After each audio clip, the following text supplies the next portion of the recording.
2부 시작. 전편 줄거리 며느리를 위해 정성껏 반찬을 만들어 가져다 주던 72세 박순자 할머니. 하지만 냉장고에 쌓여만 가는 반찬통들을 보며 마음이 무거워집니다. 말하지 않아도 알 줄 알았던 마음이 오히려 서로에게 부담이 되어가고 할머니는 점점 더 외로움을 느낍니다. 그리고 집으로 돌아오는 길, 비가 내리기 시작했습니다. 우산이 없었습니다. 저는 버스 정류장 지붕 아래에 서서 비를 피했습니다. 사람들이 우산을 쓰고 지나갔습니다. 여보, 당신이 있었으면. 문득 남편 생각이 났습니다. 남편이 살아계셨을 때는 이렇게 외롭지 않았습니다. 비가 그칠 기미가 보이지 않았습니다. 저는 그냥 뛰기로 했습니다. 빗속을 뚫고 집까지 달렸습니다. 옷이 흠뻑 젖었습니다. 집에 도착해서 저는 옷을 갈아입었습니다. 거울을 보니 머리가 축 처져 있었습니다. 나이가 들긴 들었나 봐. 한숨이 나왔습니다. 며칠 후 저는 마트에 갔습니다. 장을 보는데 김치 코너에서 발길이 멈췄습니다. 김치 한번 담가볼까? 하지만 곧 고개를 저었습니다. 누굴 위해 담가? 혼자 먹을 건데. 그냥 포기하고 다른 코너로 갔습니다. 계산을 하고 나오는데 누군가 제 이름을 불렀습니다. 어머님, 돌아보니 며느리였습니다. 은정아, 어머님 여기서 뵙네요. 응, 장 보러 왔어. 며느리의 카트를 보니 장이 가득 담겨 있었습니다. 은정아, 장 많이 보내. 네, 한 번에 사두려고요. 그래. 잠시 침묵이 흘렀습니다. 어머님, 요즘 어떻게 지내세요? 그냥 집에 있지. 어머님, 건강하시죠? 응, 괜찮아. 다행이에요. 또 침묵이 흘렀습니다. 말을 더 하고 싶었지만 뭐라고 해야 할지 몰랐습니다. 그럼 저 먼저 갈게요, 어머님. 그래, 가봐. 며느리가 돌아섰습니다. 저는 그 뒷모습을 보며 한참을 서 있었습니다. 집으로 돌아와서 저는 장본 것을 냉장고에 넣었습니다. 그리고 소파에 앉아 핸드폰을 꺼냈습니다. 며느리에게 문자를 보낼까 하다가 그만뒀습니다. 괜히 부담 주면 안 되지. 핸드폰을 내려놓고 TV를 켰습니다. 드라마가 나오고 있었습니다. 시어머니와 며느리가 싸우는 장면이었습니다. 저는 채널을 돌렸습니다. 보고 싶지 않았습니다. 저녁 시간이 되었습니다. 저는 혼자 밥을 먹었습니다. 국과 김치, 그리고 계란 프라이 하나. 간단한 저녁이었습니다. 밥을 먹다가 문득 눈물이 났습니다. 왜 이렇게 외로울까? 숟가락을 내려놓고 한참을 울었습니다. 다음 날 저는 친구 미자에게 전화했습니다. 미자야, 나야. 순자야. 무슨 일이야? 그냥 목소리가 듣고 싶어서. 순자야, 괜찮아? 목소리가 이상한데. 응, 괜찮아. 거짓말 마. 무슨 일 있어?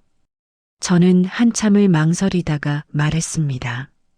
미자야, 나 요즘 너무 외로워. 순자야, 며느리는 나를 필요로 하지 않는 것 같고 아들은 바쁘고 나는 그냥 쓸모없는 사람 같아. 순자야, 그런 말 하지 마. 너는 쓸모 있는 사람이야. 정말? 그럼 우리 내일 만나자. 같이 차 마시면서 얘기하자. 고마워, 미자야. 전화를 끊고 나서 저는 조금 마음이 가벼워졌습니다. 다음 날 저는 미자를 만났습니다. 카페에 앉아 우리는 오랜만에 이야기를 나눴습니다. 순자야, 며느리한테 직접 말해봤어? 무슨 말을? 내가 어떤 마음으로 반찬을 해주는지. 아니, 말하면 부담스러워 할 것 같아서.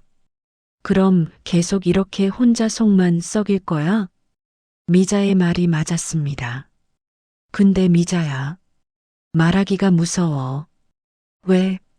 거절당하면 어떡해? 필요 없다고 하면. 순자야. 미자가 제 손을 잡았습니다. 그건 말해봐야 아는 거야. 혼자 생각만 하면 답이 안 나와.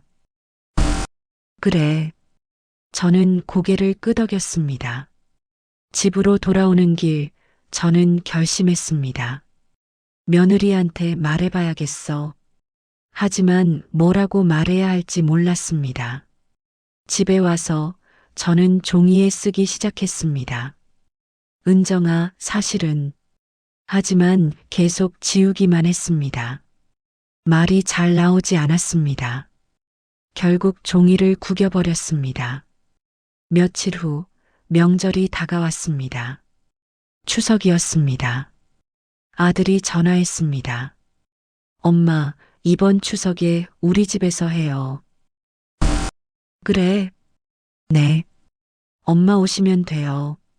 알았어. 전화를 끊고 나서 저는 한숨을 쉬었습니다. 명절 준비. 은정이가 많이 힘들겠네. 뭔가 도와줘야 할 것 같았습니다. 하지만 어떻게 말해야 할지 몰랐습니다. 추석 전날 저는 아들 집에 갔습니다. 초인종을 눌렀습니다. 며느리가 문을 열었습니다. 어머님 오셨어요? 응. 준비 좀 도와주려고. 아, 괜찮아요. 거의 다 했어요. 며느리가 웃었습니다. 하지만 얼굴이 많이 피곤해 보였습니다. 은정아, 내가 좀 도와줄게. 어머님 정말 괜찮아요. 그래. 저는 거실로 들어갔습니다. 부엌을 보니 음식이 가득 준비되어 있었습니다. 전, 나물, 탕, 다 며느리 혼자 한 것 같았습니다. 많이 힘들었겠다. 저는 부엌으로 갔습니다. 은정아, 내가 설거지라도 할게. 어머님 괜찮아요. 제가 할게요. 내가 하고 싶어서 하는 거야. 저는 조금 강하게 말했습니다. 며느리는 잠시 망설이다가 고개를 끄덕였습니다. 그럼 부탁드릴게요. 저는 설거지를 시작했습니다. 물소리가 부엌을 채웠습니다. 며느리는 옆에서 음식을 마저 준비했습니다.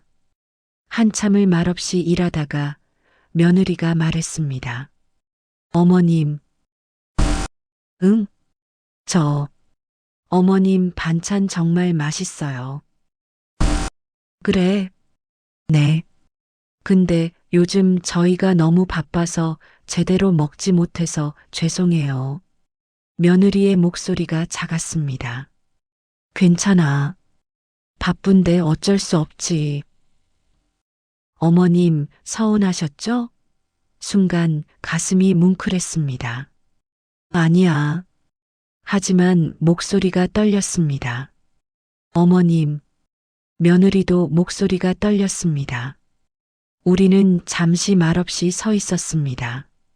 추석 당일 우리는 함께 차례를 지냈습니다. 상을 차리고 절을 하고 식사를 했습니다. 식사를 하는데 손주가 말했습니다. 엄마, 이거 할머니가 만든 거예요? 아니야, 엄마가 만들었어. 그럼 할머니 김치찌개는 언제 먹어요? 그 말에 식탁이 조용해졌습니다. 저는 손주를 보며 웃었습니다.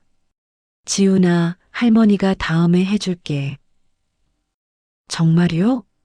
약속이에요. 그래, 약속이야. 며느리가 저를 바라보았습니다. 눈빛이 복잡해 보였습니다. 식사를 마치고 설거지를 하는데 며느리가 옆에 왔습니다. 어머님, 제가 할게요. 아니야, 같이 하자. 네. 우리는 함께 설거지를 했습니다. 물소리만 들리는 조용한 부엌. 한참을 그렇게 일하다가 며느리가 말했습니다. 어머님. 응? 저 사실은 말씀드리고 싶은 게 있어요. 뭔데? 며느리는 잠시 망설이다가 천천히 말했습니다. 어머님 반찬 정말 감사해요. 근데 제가 못하는 며느리처럼 느껴질 때가 있어요. 그 말에 저는 손을 멈췄습니다. 무슨 말이야? 어머님이 반찬을 자꾸 해주시면 저는 뭔가 제대로 못하는 사람 같아요. 남편도 어머님 음식이 더 맛있다고 하고 며느리의 목소리가 떨렸습니다. 저도 잘하고 싶은데 어머님처럼은 못하니까 그게 자꾸 부담이 돼요. 저는 며느리를 바라보았습니다. 며느리의 눈에 눈물이 맺혀 있었습니다. 은정아. 어머님 죄송해요. 이런 말하면 안 되는데. 아니야. 저는 손을 씻고 며느리를 바라보았습니다. 나도 미안해. 어머님, 나는 내가 힘들까봐 도와주고 싶었던 거야. 근데 오히려 부담을 준 거구나. 며느리가 고개를 저었습니다. 아니에요, 어머님. 어머님 마음은 정말 감사해요. 근데 저도 잘하고 있다는 말을 듣고 싶었어요. 그 말에 가슴이 찡했습니다. 은정아. 네, 너 정말 잘하고 있어. 일도 하고 애도 키우고 정말 대단해. 며느리의 눈에서 눈물이 흘렀습니다. 고마워요, 어머님. 저도 눈물이 났습니다. 나도 고마워. 우리 아들 잘 돌봐줘서 우리는 서로를 안았습니다. 한참을 그렇게 안고 있었습니다.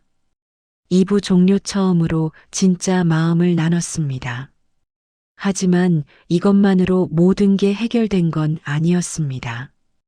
오랜 시간 쌓여온 오해와 서운함은 쉽게 사라지지 않았습니다. 이제 우리는 어떻게 해야 할까요? 정말로 서로를 이해할 수 있을까요? 소리극장 구독 후 전체 이야기를 만나보세요.